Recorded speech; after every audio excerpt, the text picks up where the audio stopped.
And if you have gloves on, you can squeeze it while you're doing it. What you're doing is you're squeezing it all the way out here, and then when you've squeezed as much air and water as you possibly can, you slowly submerge it. Come over here. So again, I'm not knocking it around, I'm not swirling it. If I'm touching it, which I am, by hand, what happens? I'm just an idiot. See, the water farts are not great, but they're inevitable. Yes. This is the thing that I was telling the others earlier when we did the workshop this afternoon.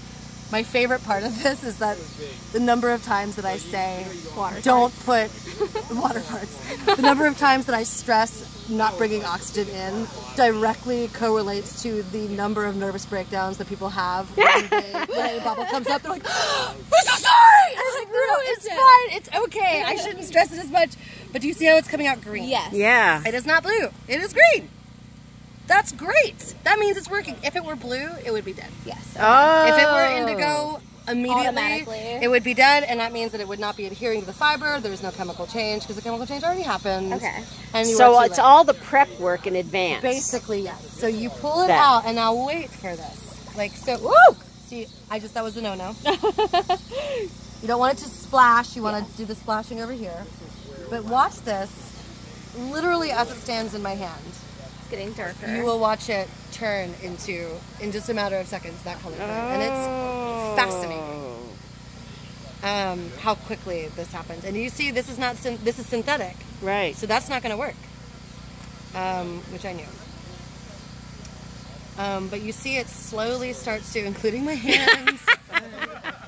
Doesn't matter. Washing is not going to do anything. Oh well, it's fine. A little bit. That's neat. Yeah, that's the magic. Do you see? Yeah, it's just really cool, and it starts to do this on its own. So if you were interested in major consistency, you might want to, oh, I don't want this to be wrinkled because I want exposure to be the same. But if I were to leave it like all crumpled up like that, there would be parts of it that would be lighter blue than the darker blue because less oxygen is getting to it. Yeah. If I were to unfold all this and it would start oxidizing very quickly, it would be more consistently blue all the way through. Another thing to say, and then we'll get started with your stuff. It's this dark now, but when it's dry, it will not be this dark. And I'm going to give you an example. If I left it in here for longer, like our brain makes us think that, okay, the longer it's in there, the darker it will be. It's not the case. You could leave it in there for hours, and it would still be about the color of... It can only do so much. It can only do so much. About the color of that dumpster, maybe a little bit lighter. It's going to be about this color.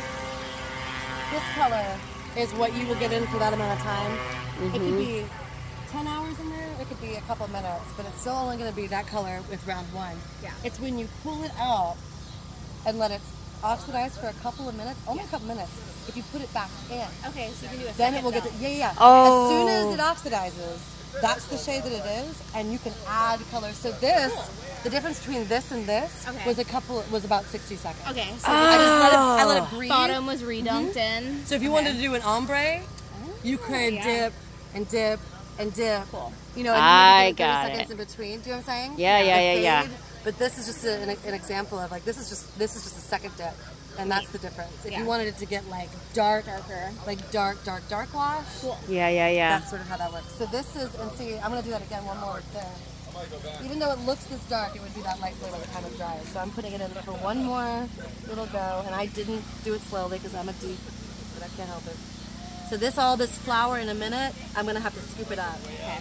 So it doesn't, if I didn't scoop it, not only would it be plunged in if you put something in, but if we just left it, they would just sink. Okay. They're not like other bubbles where they'll just pop. They'll sink and bring oxygen to it. So no matter what, you don't want to leave the flour on